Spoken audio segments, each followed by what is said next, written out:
players. But you're not here to be dragged. You're here to master stillness in a world that profits from your reaction. They don't teach you this in school. The discipline of psychological sovereignty, the inner architecture of a mind that doesn't collapse at the sight of conflict, the power of being so rooted that storms pass through you, not into you. They don't teach you that silence is sharper than any argument, and presence is heavier than words. So you grew up learning defense instead of discipline, how to guard, not how to govern, how to react, not how to remain. But now you learn, because calm is not passive. It's not weak.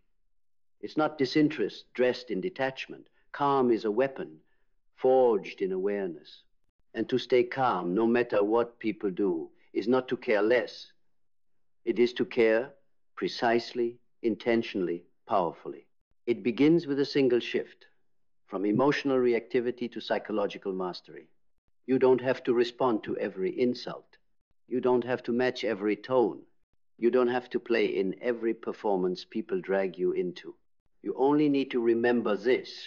Control of self is control of the world. And the world wants you impulsive. It wants you loud. It wants you enraged, activated, disturbed. Because that's how systems control people, not by chains, but by conditioning. Not through force, but through frequency.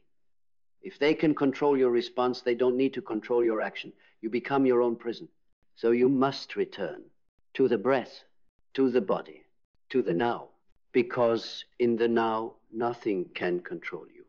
Not their disrespect, not their manipulation, not their approval or absence of it.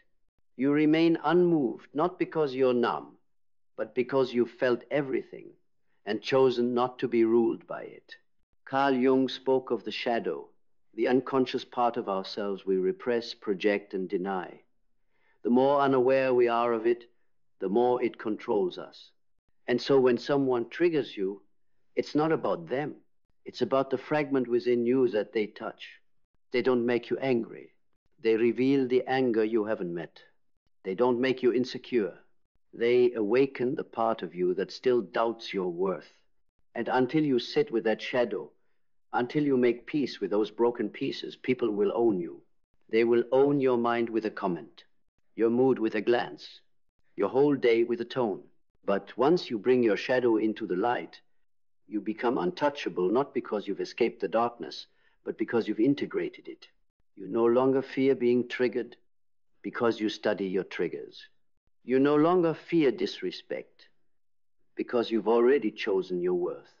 You no longer seek validation because your identity is no longer up for auction. This is the method, not to escape the world, but to walk through it like a sovereign, eyes open, heart steady, nervous system calm. You speak less now because silence is louder. You explain less because presence is clearer. You don't justify your boundaries. You enforce them in energy, not in apology. This isn't arrogance. It's awareness. When someone disrespects you now, you don't internalize it. You investigate it. Is this a mirror? Is this a projection? Is this a lesson? You don't collapse. You rise inward. Not to attack, but to witness. And in that witnessing, the drama ends. Because the game only works if you play. You are no longer available for games. You are no longer a participant in dysfunction you didn't create. You have elevated, not externally, but internally. And that elevation isn't visible to most because it happens in the pause, in the breath before the reaction, in the silence after the insult, in the peace you keep when chaos demands your rage. And in that pause is power. Not the kind that dominates others, but the kind that frees you from them. You don't need to win arguments. You need to win yourself, because your mind is the battlefield. Your emotions are the terrain. And every time you choose calm over chaos, presence over panic, stillness over spiraling, you win. You rise. You remember who you are, beneath the programming, beneath the noise, beneath the pressure, to perform a version of yourself that keeps others comfortable. And you stop apologizing for that self. You stop explaining your distance. You stop softening your strength. You stop managing their perception of your peace. Because your peace was earned through betrayal, through chaos, through the hard practice of choosing not to be what they projected onto you. And now you are the mirror. And when they look at you, they don't see someone they can manipulate. They see someone they cannot disturb. Not because you don't feel, but because you've become fluent in your own emotional language. This is not emotional suppression. This is emotional elevation. You don't avoid your emotions. You regulate them. You transmute them. You use them not as weapons, but as guides. And that's why they fear your calm, because it reveals their chaos, because it cannot be predicted, because it cannot be provoked. And so they call it cold. They call it distant. They say you've changed. Good. Let them. You didn't come here to be the same. You came here to evolve. And evolution demands peace. It demands sovereignty. It demands you stay rooted when the world begs you to chase validation like it's currency. You are the currency now, and you spend yourself only on what builds you. That is the method. You spend your energy like a king guards his kingdom, not out of fear, but out of honor, because now you know what it costs to be careless with your presence. You've paid the price before giving your time to people who mistook access for entitlement, giving your emotions to those who weren't ready to hold them, giving your mind to problems that were never yours to solve. No more. You've buried that version of yourself, the one who needed to respond to everything, the one who mistook urgency for importance, the one who thought their peace was negotiable. Now, you treat your calm like sacred ground. And not everyone is invited to step on it, because calm is not just a state, it's a frequency. And not everyone resonates with it. The ones who feed on drama will find your stillness suffocating. The ones who rely on control will find your freedom threatening. The ones who expect compliance will find your boundaries cruel. But you don't change your frequency for those unwilling to tune in. You don't lower your volume to make their noise more comfortable. You don't explain the method to those still addicted to the madness. You simply remain grounded, still, unshaken, because you are no longer emotionally accessible to manipulation. They cannot bait you with shame. They cannot lure you with guilt. They cannot trigger you with silence, because you've mastered the pause, that holy pause between the insult and the reaction, between the tension and the choice, between the moment they try to pull you into their storm and the second you decide to remain the sky. That pause is everything.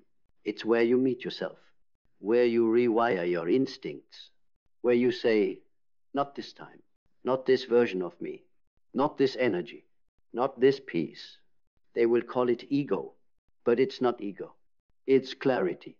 You are clear now on what gets to touch you, on who gets to enter, on what gets a response. And that clarity has nothing to prove. It is not interested in being understood by those who cannot comprehend the cost of peace. Because this peace, it was built through years of self-betrayal, built through days where you said yes to things that shattered your spirit, built through nights where silence was your only witness and your only prayer was, let me survive this. And you did, but you didn't just survive. You transformed. You turned wounds into wisdom, pain into posture, triggers into teachers. And now you are no longer fighting for calm. You are calm, and calm is not the absence of emotion. It is the mastery of it. It's not that you don't feel anger.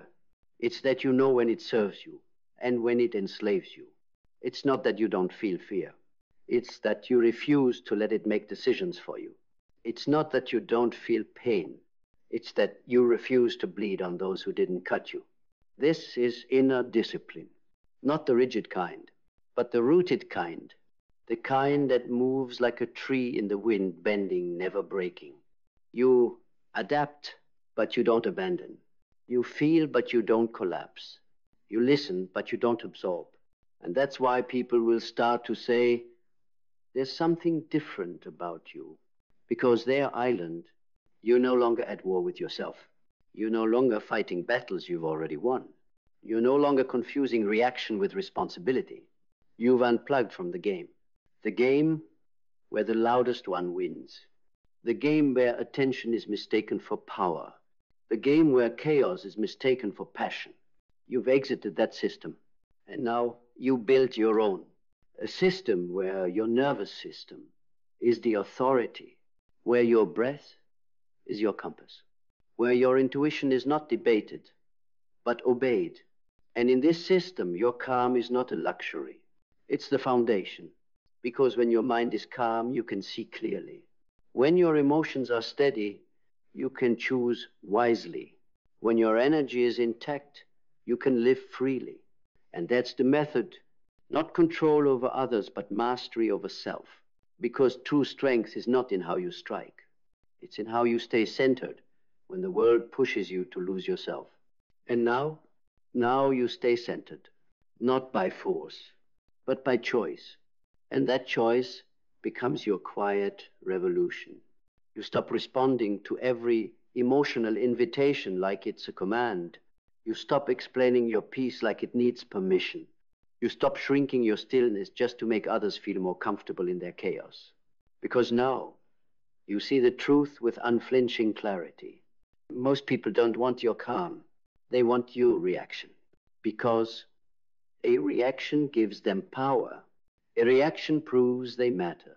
A reaction validates their dysfunction. But when you don't react, when you simply breathe, remain, observe, they are forced to face themselves. And that is terrifying for people who have never looked inward. That is threatening to those who have spent their entire lives outsourcing control. You don't get pulled into that anymore because you no longer confuse participation with connection. You no longer confuse reaction with presence. You don't need to be involved to be aware. You don't need to respond to be sovereign. You don't need to fight to prove you're alive because you're no longer reacting from survival. You're choosing from power. And that power, it's not loud. It's not flashy. It's not explosive. It's quiet. It's unwavering. It's the kind of power that comes from knowing exactly who you are, especially when the world forgets. You don't flinch at disrespect anymore because you know it's a reflection of them, not you. You don't collapse under criticism because you know the difference between feedback and projection. You don't take the bait because you no longer hunger for their approval. You fed yourself something deeper, something that doesn't come from outside validation or fleeting attention. You fed yourself through presence, through discipline, through the quiet mastery of staying with yourself when everything else tries to pull you away. You've become dangerous in the best way possible, not because you're aggressive, but because you're inaccessible to manipulation. They can't rattle you. They can't guilt you. They can't bait you into explaining your worth because you're no longer on the auction block. You've exited the marketplace where peace is traded for attention and authenticity is sold for applause. You've chosen your path, and it is not paved with validation. It is not carved from comfort. It is walked in silence, built on breath, anchored in truth. So when the chaos comes, and it always will, you don't panic. You don't scramble. You don't negotiate with it. You let it move around you like wind against stone. Because that's what you are now.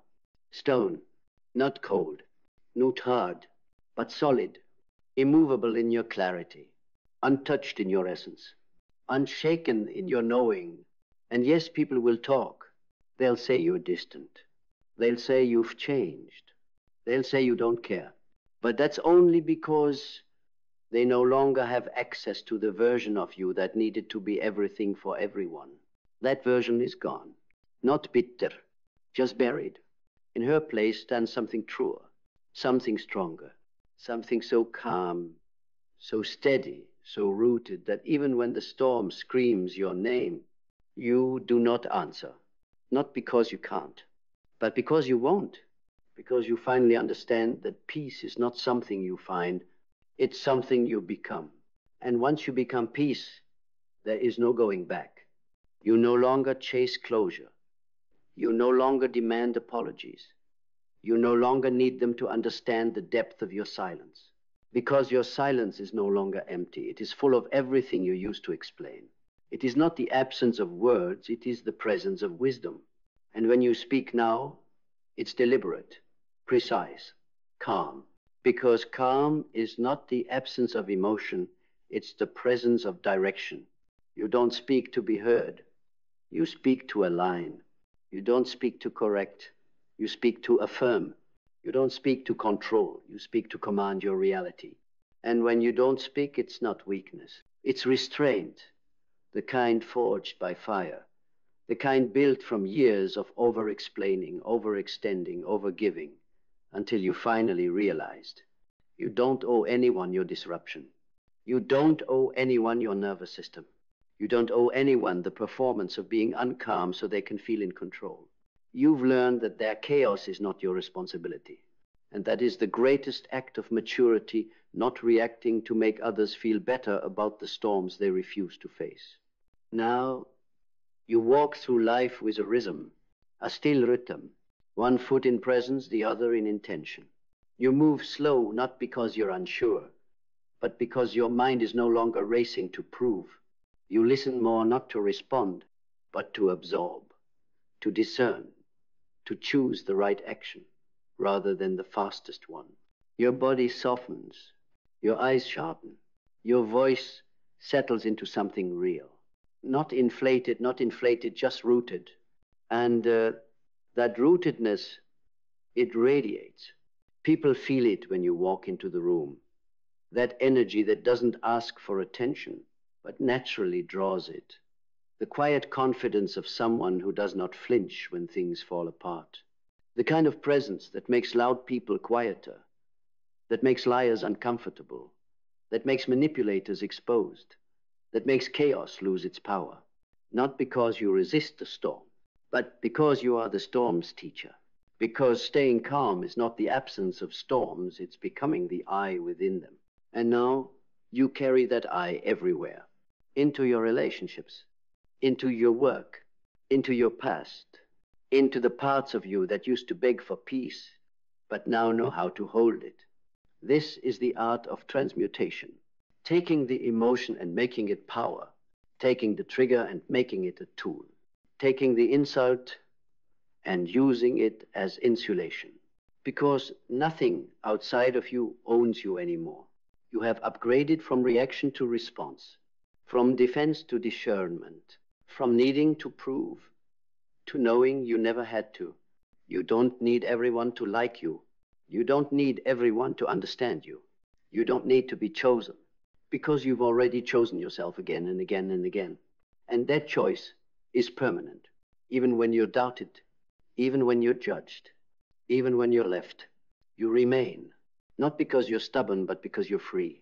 Free from the game, free from the noise, free from the trap that says calm people are weak, that boundaries are cruelty, that silence is avoidance. Number, you know now, silence is strategy. Boundaries are sacred. Calm is divine. And you are all three. So when the world spins, let it. When people project, let them. When chaos screams, don't flinch. Just breathe. Just witness. Just choose.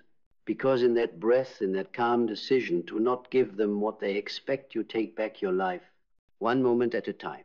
One boundary at a time. One breath at a time. You do not need to scream to be powerful. You do not need to react to prove you care. You do not need to rise to every bait they throw. You only need to stay in alignment with who you are, what you value, and where you're going. That is the method, not a formula, a frequency. And now, you are that frequency, unshaken, unapologetics, unforgettable, You've become unforgettable, not because of how loudly you enter, but because of how calmly you remain. Because in a world starving for attention, addicted to outrage, and programmed for performance, your stillness is a disruption, a sacred defiance, a rebellion against a culture that taught you you must always do to be enough. But now, you don't do for validation. You are, and that is enough. You no longer explain your distance. You no longer justify your silence. You no longer feel guilty for prioritizing your inner world. Because the truth is, your peace is not a luxury. It is your lifeline, your compass, your home. They will try to shake you. They will try to provoke you. They will test your commitment to calm again and again, not always with malice, but with unconscious expectation. Because the moment you stop reacting, they must face the fact that their chaos no longer controls you. And to someone addicted to control, your detachment will feel like war. Let it. Let them misunderstand your calm for arrogance. Let them confuse your silence for weakness. Let them create narratives about your restraint. Because the moment you begin performing for understanding, you've already left yourself. And you don't leave yourself anymore. You've spent too many years offering fragments of your sanity just to feel momentarily seen. You've spent too much time responding to emotional emergencies that were never yours to solve. You've wasted too much energy trying to fix relationships that only survived off your constant sacrifice. Now you conserve. You protect. You respond only where your soul has room to breathe. Because your presence is no longer cheap. It is sacred. And not everyone gets to have access to the version of you that is no longer bleeding. They were drawn to your wounds. But now, you've closed them. Not with bitterness, but with boundaries. Not with silence, but with sovereignty. Not with pride, but with precision. Now, your calm is not a mask. It is a manifestation. A reflection of the work you've done, the battles you've fought, the storms you've walked through without becoming them. You are not calm because you've never been angry. You are calm because you've mastered your anger. You are not unbothered because people can't hurt you. You are unbothered because you no longer place your worth in their hands. You are not detached because you don't feel. You are detached because you've realized feeling everything doesn't mean reacting to everything. This is the maturity no one teaches. The inner ceremony of elevation, where you stop waiting for peace to come from the world around you and start creating it within. And in doing so, you stop bleeding out for people who were never meant to heal you. You stop chasing conversations that were never meant to understand you. You stop compromising clarity for comfort. Now, your method is stillness. Your discipline is presence. Your superpower is the ability to walk away from anything that costs you your peace. Not in anger, not in avoidance, but in honor. You honor the path you're on now, the vision that guides you, the soul you're protecting. You've realized that staying calm isn't a strategy, it's a necessity. Because your future doesn't exist in reactivity. It exists in regulation, in vision, in quiet, focused energy that doesn't chase noise, it builds legacy. So you slow down, you speak less, you listen more to yourself, to your body, to what's real and what's noise. And in that listening, you choose, not from fear, not from habit, but from alignment. And when you live in alignment, nothing outside of you can disturb what's within you. Let the world be loud. Let the chaos keep spinning. Let the projections fly. You are not here to be everything to everyone. You are here to become everything to yourself. And you are doing it moment by moment, breath by breath, boundary by boundary. This is what they don't see. This is what they don't understand. But you don't need them to. You only need to continue. Silent, steady, sovereign. This is your method. This is your freedom. This is your calm. And this time, it's unshakable. Because this time your calm isn't conditional. It's not something you perform. It's not something you hope to maintain if they behave, if they approve, if they see you clearly. This time, your calm is unconditional. It is forged, not found. It is chosen, not stumbled upon. It is protected, not performed. You've walked through too many fires to pretend to be fragile. You've stood in too many storms to fall apart in the rain. You've built too much peace inside yourself to let someone else rearrange it with a mood, a word, a look, a silence. You are no longer seeking stillness. You are stillness. You are no longer hoping for the world to give you peace. You've become the source of it. And now, nothing outside of you has the authority to steal what you've built within. Not the insult, not the abandonment, not the misunderstanding, not the noise. You hear it, but you do not absorb it. You see it, but you do not become it. You acknowledge it, but you do not answer it. Because you've chosen something rarer than validation. You've chosen to stay home inside yourself. And that's what they don't teach. That the most powerful thing you can ever become is calm. Not because the world got easier, but because you got stronger. Not because the chaos stopped, but because you stopped dancing with it. Not because people changed, but because you no longer needed them to. And that's how you win. You walk through life unrattled. You respond when it's time. You stay silent when it's wise. You move with clarity. You give with intention. You love with depth, but never at the cost of your own center. You are no longer shaken because you remember who you are. And you carry that remembrance like a shield, like armor, like breath. You are the calm now. And that calm is forever.